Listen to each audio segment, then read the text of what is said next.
Hello friends, welcome to social learning YouTube channel. और आज हम डिस्कस करेंगे लर्निंग डिसेबिलिटी, बहुत ही इंपॉर्टेंट टॉपिक जो कि हर एक टेट एग्ज़ाम में पूछा जाता है।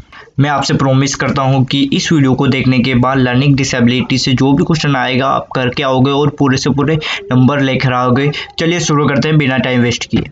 अधिगम अक्षमता जो सर्वप्रथम शब्द दिया था सैमुअल किर्क द्वारा दिया गया। अधिगम अक्षमता जो होती है, सीखने में किसी भी प्रकार की कठिनाई आती है तो उसे अधिगम अक्षमता कहा जाता है।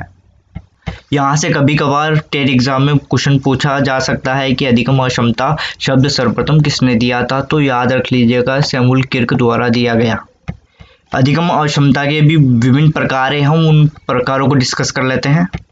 पहला है डिसकैलकुलिया। डिसकैलकुलिया संबंधित होता है मैथ से, मतलब कैलकुलेशन से संबंधित है, मतलब गुणा जोड़ा बाकी इसी प्रकार की कठिनाई आती है बच्चे के अंदर। गणित के अंदर जो नंबर्स होते हैं उन नंबर्स को पहचान नहीं पाता है। विभिन्न प्रकार के गुणा जोड़ा बाकी भाग आदि विभिन्न प्रकार के ऑपरेशन जो होता है मैथमेटिक्स उनको नहीं कर पाता। इस प्रकार की समस्याओं को डिसकैलकुलिया के अंदर रखा जाता है।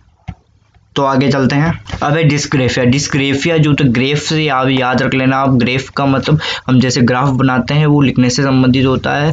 तो डिस्ग्रेफिया जो लिखावट से संबंधित यानी दोष होता है, मतलब बच्चा लिखने में यानी कठिनाई महसूस करता है, अर्थात वर्तनी संबंधी बहुत सारी अशुद्धियाँ करता है डिस्ग्रेफिया से ग्रसित बच्चा।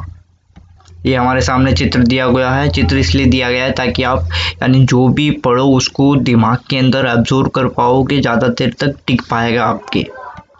तो आगे अब है हमारे सामने डिसलेक्सिया। डिसलेक्सिया क्या होता है कि पढ़ने से संबंधित विकार होता है। इसके अंदर बच्चा जो होता है किन्हीं शब्दों को पढ़ता है तो उसके दिमाग के अंदर पिक्चर ही इसी तरह बनती है शब्दों की कि वो गलत पढ़ पाता है। डिसलेक्सिया से ग्रसित बच्चे को पढ़ने में विभिन्न प्रकार की कठिनाई आती है, जैसे शो को वॉज पढ़ लेता है, डॉग को गॉड पढ़ लेता है। इस प्रकार की उसके दिमाग के अंदर शब्दों की पिक्चर ही ऐसी बनती है कि वो उल्टा उल्टा पढ़ पाता है। तो मैं आशा करता हूँ कि आपको समझ में आया होगा। आगे चलते हैं। अब आता है हमारे सामने डिस्प्रेक्सिया। डिस्प्रेक्सिया से संबंधित जो मोटर स्किल से संबंधित विभिन्न प्रकार की समस्याएं होती है। फाइन मोटर स्किल से संबंधित जैसे लिखना हो गया, चित्र बनाना हो गया, और ग्रॉस मोटर स्किल से संबंधित जैसे रनिंग हो गया, जंपिंग हो गया। इस प्रकार की दिक्कत आती है। जिस प्रकार इसके अंदर शू लेस बांधने में दिक्कत हो सकती है, यानी शर्ट के बटन बांधने में दिक्कत हो सकती है। इसके अंदर बच्चों को मोटर कोऑर्डिनेशन में प्रॉब्लम होती है। मतलब यह है कि बच्चा जो होती है अपने जो मसल्स जो होता है हाथों की पैरों की जो भी मसल्स होता है उसका सही तरह से उपयोग नहीं कर पाता है, इसमें दिक्कत आती है। तो अब चलते हैं आगे। अब है ADHD। ADHD की फुल फॉर्म होती है यानी attention deficit hyper active disorder. मतलब यानी अटेंशन जो होता है कम होता है, हाइपर एक्टिव होता है बच्चा। मतलब बच्चा एक जगह ध्यान जो होता है केंद्रित करने में दिक्कत करता है। इस प्रकार उछल कूद करता रहता है हमेशा, हर कहीं उछल कूद, हाइपर एक्टिव होता है।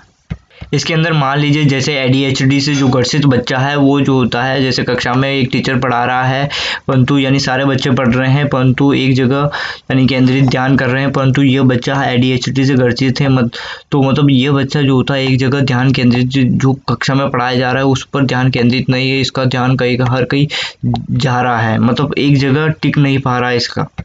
मतलब बच्चा ये हर किसी ख्यालों में खोया रहता है, मतलब एक जगह ध्यान को केंद्रित नहीं कर पाता है। ADHD से ग्रसित बच्चा, अटेंशन कम होता है, हाइपर एक्टिव होता है। ठीक है, तो अब चलते हैं आगे।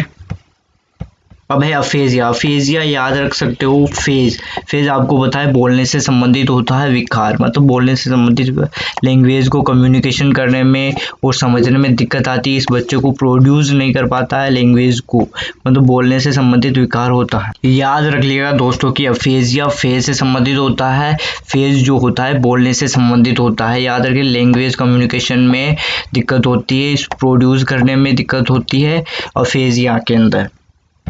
ठीक है फ्रेंड्स, मैं आशा करता हूँ कि आपको ये वीडियो पसंद आया होगा और लाइक शेयर सब्सक्राइब कर देना यदि अच्छा लगा हो तो। Thank you very much.